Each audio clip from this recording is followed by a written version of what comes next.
Welcome back. A top technology leader declaring, quote, capitalism is dead. That is just one of the blockbuster headlines from my sit-down with the co-CEO of Salesforce. Mark Benioff also said to me that Facebook is the new cigarettes. We covered a range of issues from artificial intelligence to homelessness. Watch. How would you characterize the macro environment? And I know that people are worried about CapEx spending. Well, I was in Munich yesterday. I was in London on Monday, and here I am in New York today.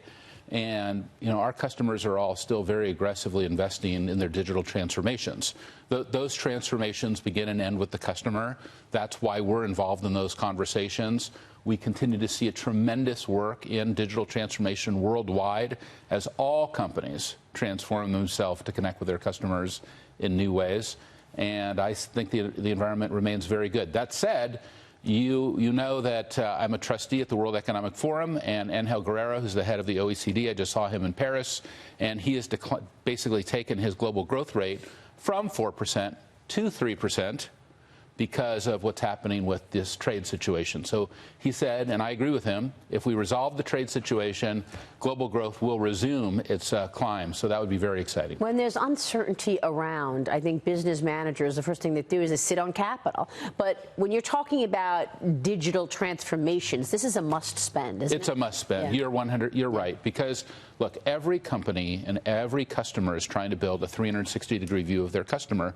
Because today, if you don't have a direct connection with your customer, then you're not really competitive in the world. And it doesn't matter if you're in retail or banking or healthcare or you pick your industry, Maria, everyone is transforming and connecting with their customers in new ways and bringing new ways to connect companies and customers together. I guess the market got spooked yesterday and a little today about Workday, and Workday CEO comments about the environment. Europe is having a really hard time generating any growth. Can you give us a sense of what you're seeing in Europe? Is the same thing in Europe, or do you see Europe a little slower than the United States? Europe has been healthy for us. We've had 30% growth there last quarter. It's been good for us, and like I said, I was there yesterday. I was meeting with the very largest companies in Germany and in the UK, and look, they're investing. Those are the conversations that we're having, and everybody just wants to have this trade issue resolved. Is the growth story at Salesforce from data analytics going forward? I mean, I'm really getting to this recent acquisition that you made, and I know that it's very early on, so you're not going to say a lot about it, but Tableau has been talked about in terms of another big growth story for Salesforce. Where do you see the growth within the company in the next 5-10 years?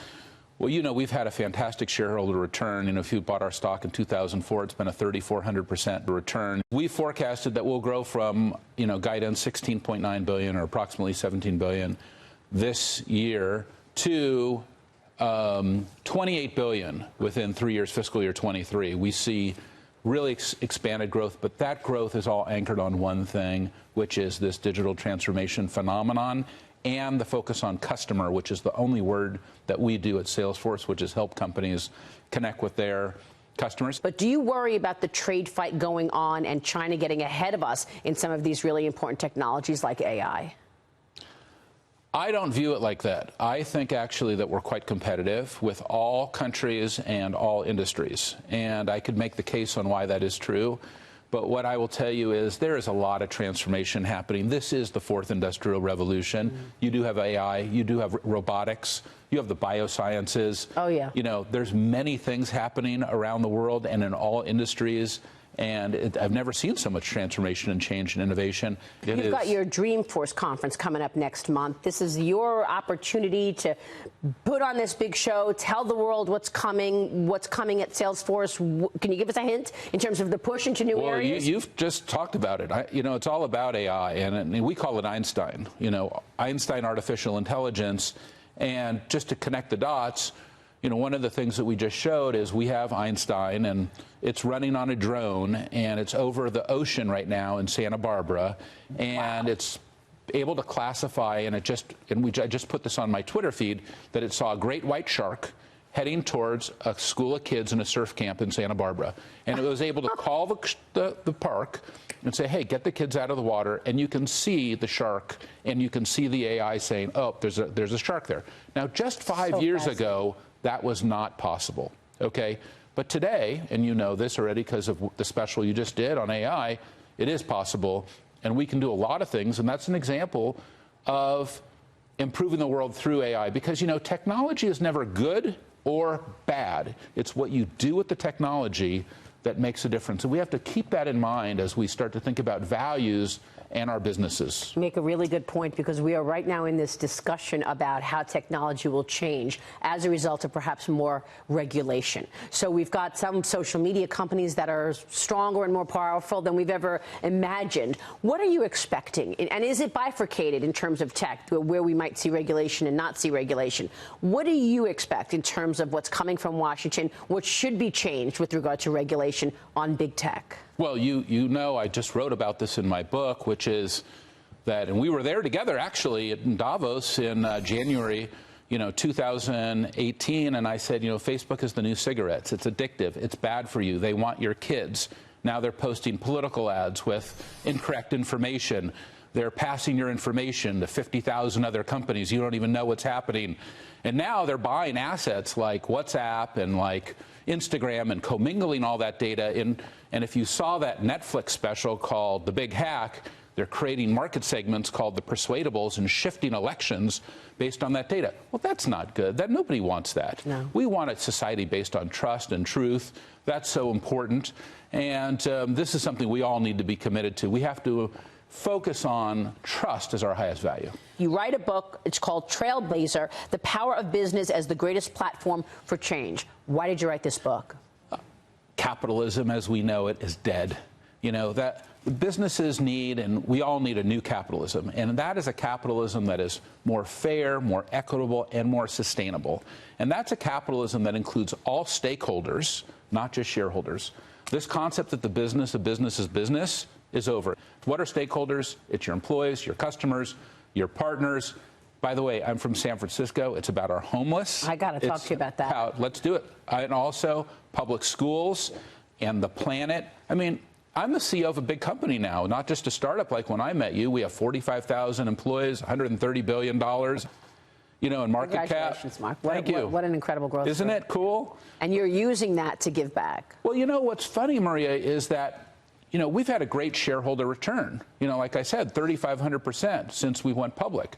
But we've also had a great stakeholder return. $300 million in grants, 4 million hours of volunteerism. We have also been able to run 40,000 nonprofits and NGOs for free in our service. We're a net zero company, which means we don't have any net new carbon emissions. And we'll be fully renewable by 2025. That's our stakeholder return. All companies can report not just their shareholder results, like you cover so well here, but your stakeholder results, too. We do. We publish a stakeholder report. The SEC has the opportunity, and I read about this in the New York Times this week, to say to companies, hey, tell us about your stakeholders and what you're doing for them. I want to push back on this for a minute, because this has been in your blood, in your DNA, this whole notion of stakeholders. So you're maybe a different in this category. But when I first saw the Business Roundtable decision, I said to myself, well, wait a minute. Does that mean that employees and the communities you operate in weren't important beforehand? I mean, I thought it was a little bit of PR. And I also said, well, wait a second. What about shareholders? What about capitalism? Who's going to stand there and defend capitalism? This is a new capitalism. It's where shareholders are as important as stakeholders, and it's coming from within the companies. It's coming from within people who are working inside companies today who say, hey, I'm not just here to make money. I'm here to improve the state of the world. And I know you feel that way. It's why you are here in this network and left the other network. That's You're right. here because this is your platform, and you use your platform to improve the world. I know that because I've watched you for decades. But I'm also using my platform to improve the state of the world. What are you thinking about the homelessness issues in California right now? Any ideas in terms of I have a solutions? lot of ideas. That's why a year ago I spent $7 million to work to pass a tax, to actually tax Salesforce, which is called Proposition C in San Francisco, to create more homeless services, because we badly need extremely low-income housing and social services. It's been proven by medical studies, by clinical studies, and we're just not doing enough. And so 62% of the voters actually passed this, and it's in the courts right now, but we need more services. And this concept of extremely low-income housing, well, as I told you, I was just in Europe. If you go to France, you know, they have a minister of low-income housing. They call it social housing, and they plan it inside their communities. We just don't do that. We have not planned these big cities, like you just mentioned, to really know everybody's not going to be able to afford the gorgeous apartment or house that you and I live in. We have to be able to create housing for everyone, and that is a way, and a critical way, to help eliminate homelessness. The key to homelessness is housing. Mark, thank you so much for your leadership. Great to see you. Thank you, Maria. Thank you so much for Great joining to be us. with The book you. is Trailblazer. Pick it up. Mark Benioff is the founder of Salesforce.